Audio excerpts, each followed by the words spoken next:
Trying to find affordable daycare in Toronto? Good luck. The average cost per month for an infant's about $1,700. That's more than 20 grand a year. And stories of families sitting on waiting lists for months, even years at a time, are pretty much run of the mill.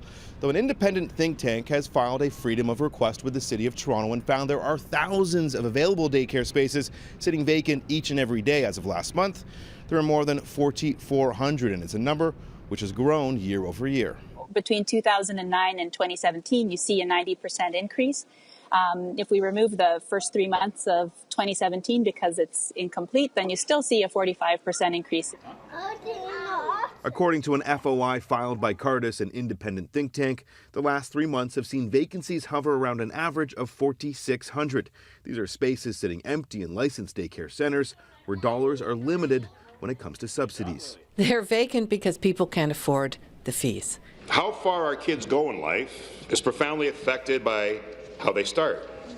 That's why we're helping 100,000 more children get access to affordable, quality, licensed childcare.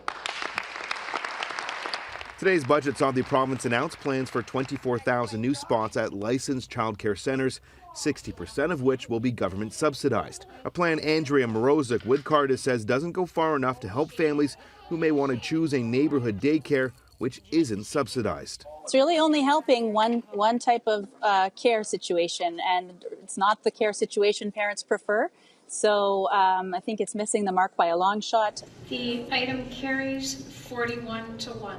Wednesday, City Council voted overwhelmingly in favor of a new 10-year plan aimed at creating 30,000 new daycare spaces and ultimately reducing fees by 25 to 40%, though it banks on the province and the feds footing 80% of the bill. We have fallen so far behind that families and children are suffering in the City of Toronto. It is a crisis.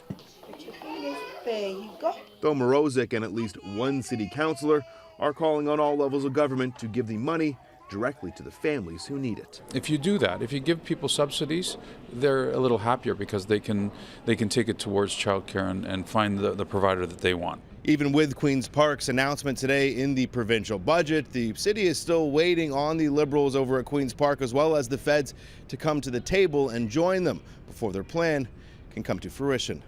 I'm Adrian Gobriel for City News.